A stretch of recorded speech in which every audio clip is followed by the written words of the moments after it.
Hey guys, it's Will here, and welcome to my month 2 hobby update for the Tale of Four Gamers.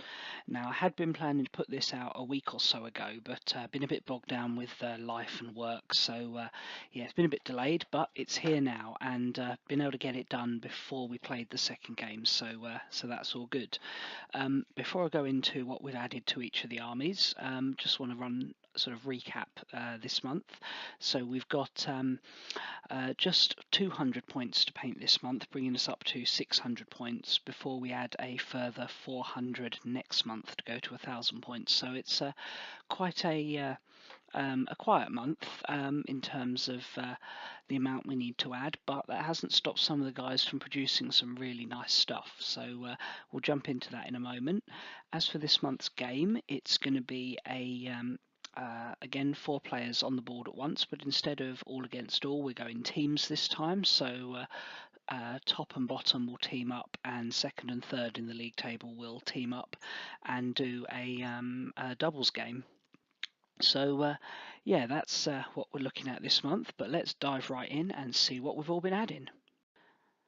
With only 200 points to play with, I was a little bit limited on what I could add. You really don't get many Primaris Marines for 200 points, particularly when you start giving them souped up turbocharged plasma guns. So yeah, that's what I've kind of got here. Squad of Hellblasters is my main addition this month.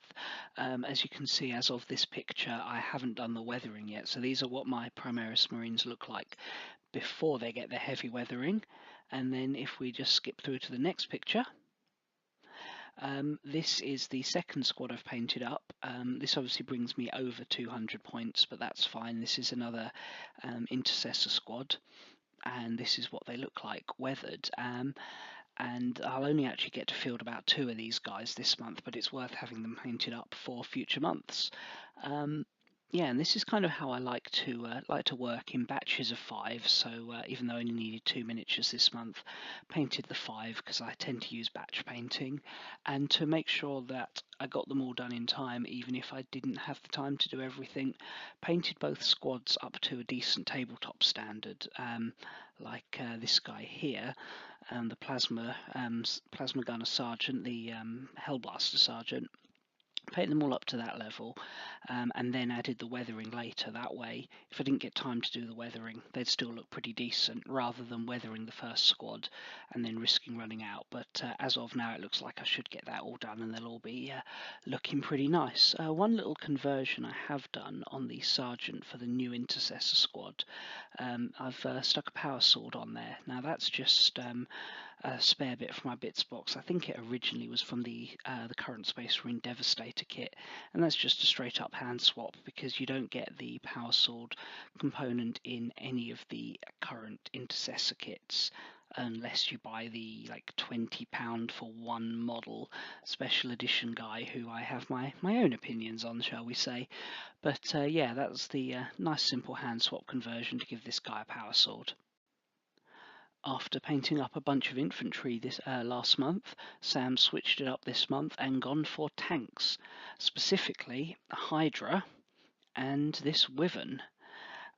And the idea here is that Sam's starting to get a bit of a theme going with his armies. So they are obviously meant to work alongside his Genestealer cult, and the Genestealer cult models are all modelled as if on a mining world. They've got all that mining gear type equipment, and so yeah, Sam figured that on this mining world, the Imperial Guard would primarily use weapons that don't necessarily need direct fire, because there's going to be a lot of up and down and mine shafts and cliff faces.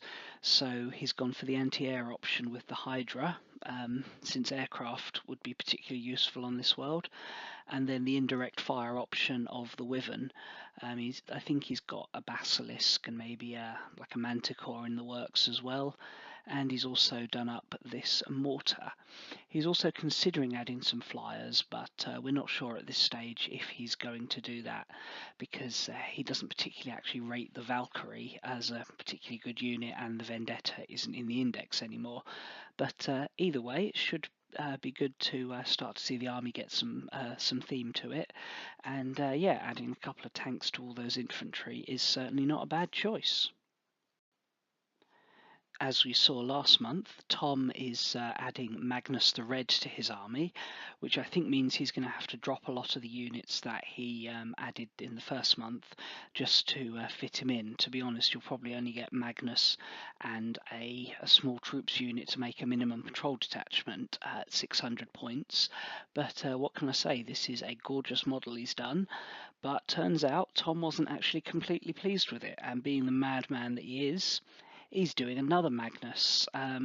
Don't know if he's going to get this one in time for Friday or if he'll go with the other one, but we shall see about that. But either way, he's going to have two really nice Magnus models. I think the plan is to sell whichever one he doesn't like the most, or which one he likes the least. But we shall see about that. It's certainly a bit of a darker theme going on with this one. Very nice skin tone effect he's got going on with his airbrushing there. And he has also painted up the Changeling this month. This is the completed model, and it looks gorgeous. It's actually gone through about 3 or 4 different potential colour schemes and even some different custom conversions on the staff. But the outcome, as you can see, is a really nice model there. Don't know if he's actually adding him into the army this month, because like I say, he's adding Magnus as well, but very, very nice work there. And finally, we've got Adam's Trygon Prime. Now, as you can see, he's very kindly sent me a video of this, and it is looking good. He's got some nice little bits of customization there. You can see he's got the Chaos Marine on the base, and then the dead scythe of the Emperor still embedded on one of his talons. He's aimed to mimic my paint job there on the scythe of the Emperor, and he's done a pretty good job. I'm really impressed with this. He's even got like the bolt gun hanging off and bits of entrails. And I think the idea was to try and mimic some of Tom's scheme on the Chaos Marine. And then you can see around the front he's got this slime dripping from his mouth. I think that's done with a bit of fishing wire dipped in multiple layers of some sort of water effect paint. But yeah, really impressed with this. This is looking very nice, and I look forward to seeing that in person out on the tabletop. Right, so that's just a quick rundown of what we're adding this month, and a look at some of the really nice work that the guys have been putting in. I'm particularly impressed with Tom's Magnus the Red and Adam's Trygon, both looking really nice, and very scary models in the game as well. But yeah, hoping to play the game in the next couple of days. Like I said, it's going to be a doubles game. It might produce some slightly less than fluffy thematic scenarios, but hey, it'll all be good fun, and I'm sure we can work out a story to justify whatever goes down. And yeah, hoping to have the video up for that in about a week or so, so stay tuned for that. Anyway, thanks a lot for watching. I'll see you guys again soon. Bye.